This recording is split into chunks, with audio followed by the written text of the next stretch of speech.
The issue of state-owned enterprises has been on the agenda, for at least a couple of months before Waitangi, and there's been a process that's been gone through to have consultation with respect to the National United Future Act view of how that should progress. Thursday, a week ago, it was on the agenda at Parliament, and it was passed by that majority of one because of the National Plus United Future Plus Act. Everybody else voted against it, and of course what's come about from that has been the view to have a hikoi from the top of the North Island again down to Pōneke, to arrive in Pōneke. And to give us some information about that, I have online Mike Smith. E te hoa, tēnā koe. Tēnā koe, Ururoa. Kei te pēhe koe tēnei rā. Oh, kanui te pai, ho. Oh, that's good. Nice to hear from you. And I've just been, I don't know if you heard all of my intro, but it was just to tell everybody that there's been a sort of some background things with respect to Section 9, or not Section 9, state-owned enterprises, the loss of the sale of state-owned enterprises, otherwise called the mixed ownership model.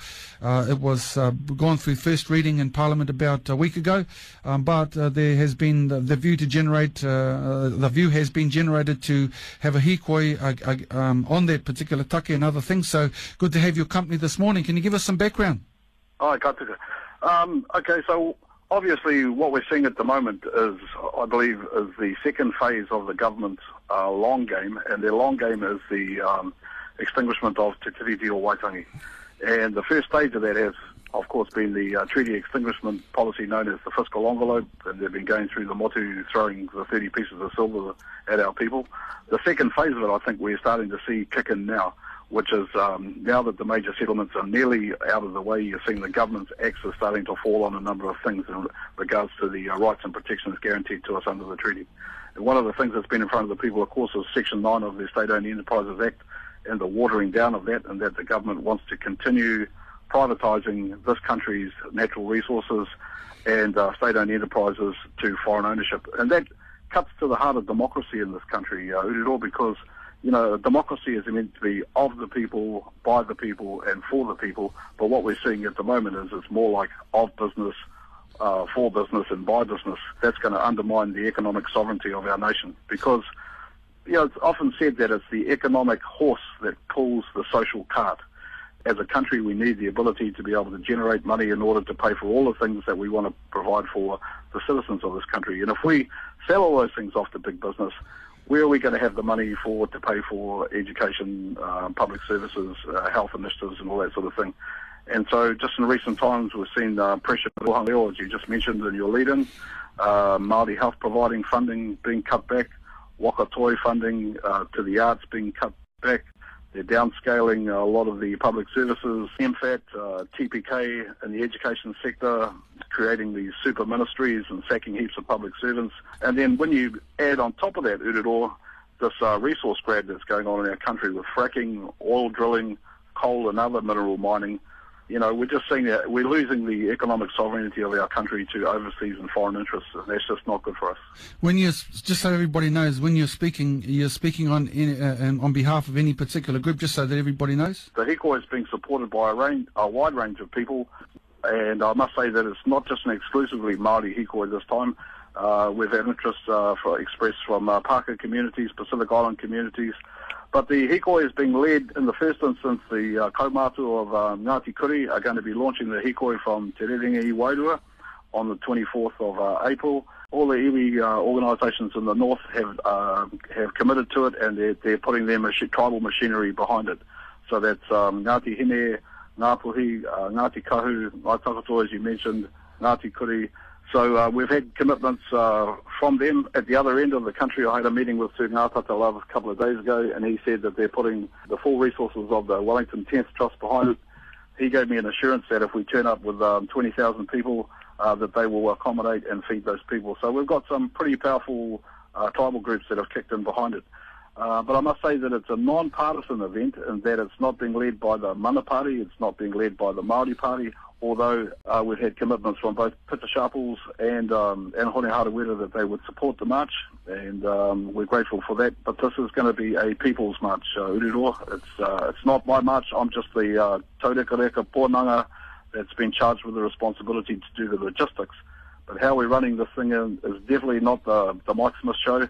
it will be led by the leadership of those communities whose rohe we're going to be travelling through.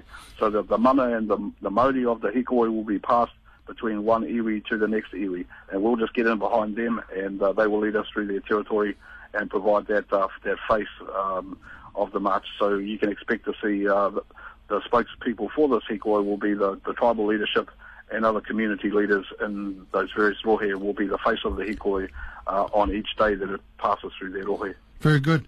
That's great. For communications, if people want to get information about where stop points are, start points, getting on board, you got a website? Yeah, or they can get hold of, they can send a message to rangifero@gmail.com. That's rangifero@gmail.com, and we'll swish out the Q&A. We've got a question and answer sheet which answers the most frequently asked types of questions about it. We've also got a route itinerary. Rikirangi Gage and Whana Apanui are going to lead a Hikoi down the east coast, down through Ngāti Porou, hand it over to Ngāti Kahununu. Miriana Pittman's picking it up from there, and we'll be coordinating it from there down to Wellington. Also, there's going to be one splitting off at Hamilton, going down through Maniapoto and Taranaki. Homoana White and the northern Moko people will be picking it up from there and bringing it down the west coast. So all that information is available if people want to just drop us a line. There's also a Facebook group. It's the Aotearoa is not for sale Hikoi. It's an events page that's been set up, and there's lots of discussion, and people can get information from there also. Ururoa. Ka pai. So that's rangifero@gmail.com, and also a Facebook page, Aotearoa is not for sale Hikoi. It starts on the 24th and is in Wellington on the... Yes, it arrives in Wellington on the 4th. But this Hikoi is going to be quite significantly different in a number of ways, in that we're not going to leave Wellington immediately. You know, in 2004, when we organised the big Hikoi down to Wellington, which gave birth to your party, I might add, we all stood in the Parliament grounds on that day, and I can clearly remember the politicians standing in the beehive looking out the window, and I guess they figured that all they needed to do was hold their breath for 12 hours, and when they woke up again the next morning, we'd all be gone. It's going to be different this time around, bro. We're not going to be leaving Wellington. We've got a week-long range of activities that we're going to be doing, focusing on the specific issues that we're concerned about. So we're going to be going around and visiting the embassy, the Brazilian embassy, and sending a clear message to the Petrobras, for example, that their deep-sea oil rigs are just not going to be welcome in the Tairāwhiti area. We've all seen what's happened with the Rena. I guess our worst nightmares came true in that regard, and we've just got to protect that area and to make sure that nothing like that ever happens again. So we'll be focusing on those messages. We'll be talking about other fossil fuel extraction agendas like the coal in the South Island, and how dangerous it is to be releasing all the carbon that's in that coal into the atmosphere. And if we want to save Papatūānuku, we've got to be very conscious about what are the causative things that are creating some of these worldwide problems at the moment. So we'll be addressing those types of issues.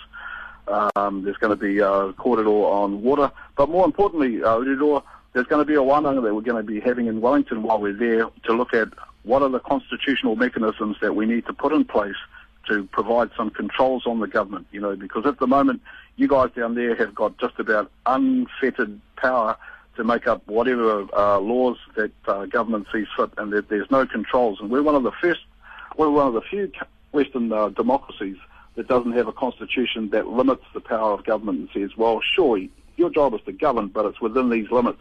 At the moment, we have no limits on the government, and so we need to be putting together a vision for our society, Aotearoa, and we need to be setting some...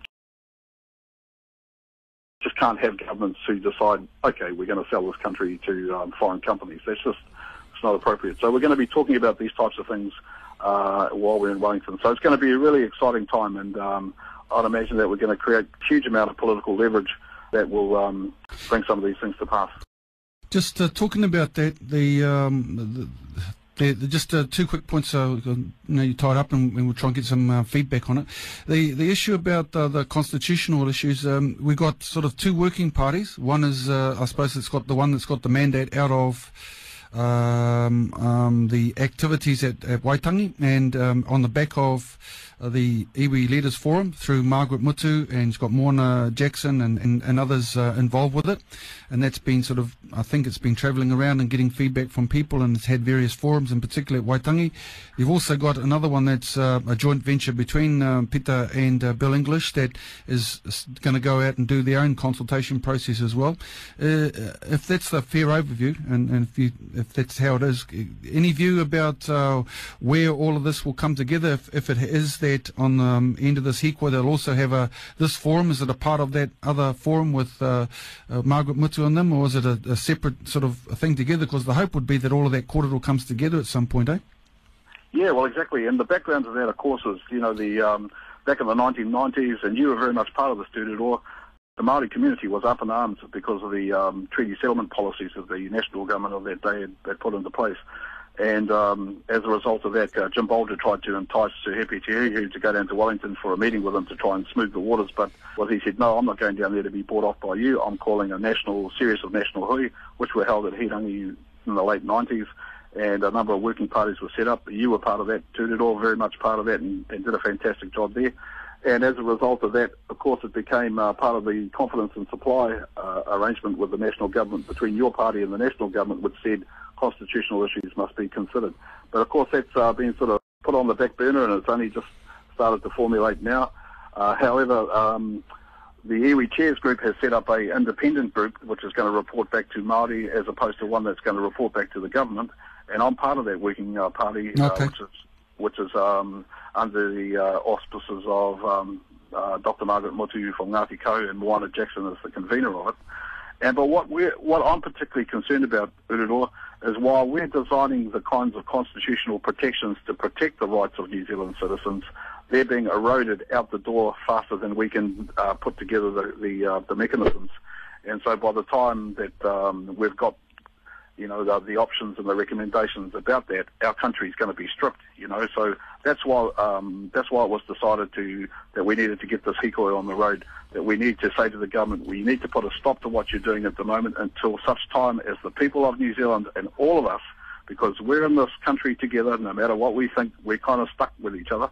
And so we need to form a vision collectively amongst all the citizens of this country about what our future should look like.